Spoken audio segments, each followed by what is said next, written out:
Preparations.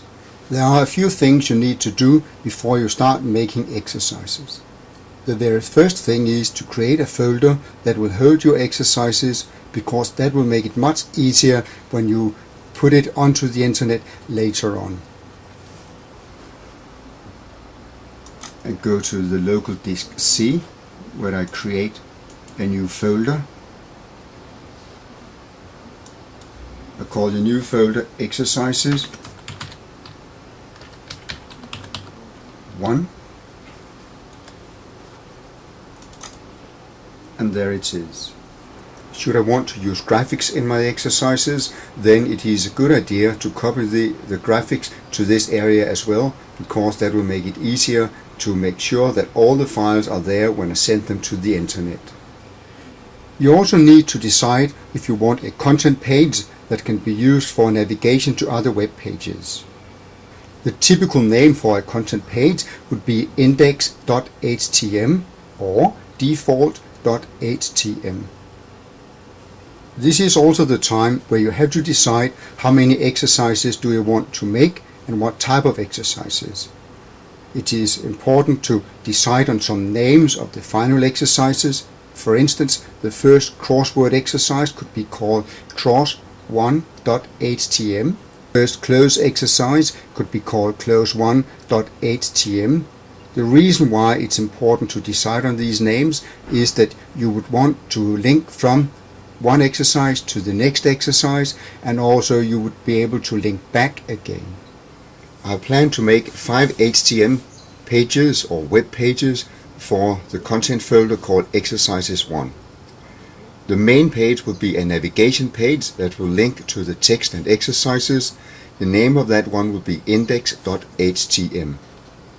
The reason for choosing the name index.htm is that by default most websites will automatically load that page when you go to a folder. The main content page with the information that will be used for exercises will be a text and video page that I have named index_en.htm. The reason for that name is that it will be a page that will hold video and text, and all the text will word by word be linked to an English online dictionary. The content page will then link to a crossword exercise, and that will be named cros1.htm. From that page one can press the back arrow and go back to the content page, or it is possible to go to the content page, that is the navigation page. When the crossword has been filled in, a student will press on the next button, and that will take the student to the close exercise named clos1, which again links back to the navigation page and also to the crossword page. The close exercise will then link on to the maths exercise called maths1.htm. Again, that page can link to the navigation page like all other pages.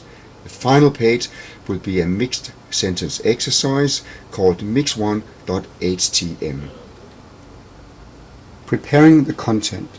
When you have found some text files that you want to use, that could be a web page or a file from a word processor, you need to clean the text for hidden extras. Hidden extras, that's information that is hidden below the words, for instance a link to another web page or information in Word like a bold letter, etc. To remove and clean that text, you need to copy the text to Notepad, and when it is needed in Hot Potatoes, you copy back from Notepad and paste it into Hot Potatoes.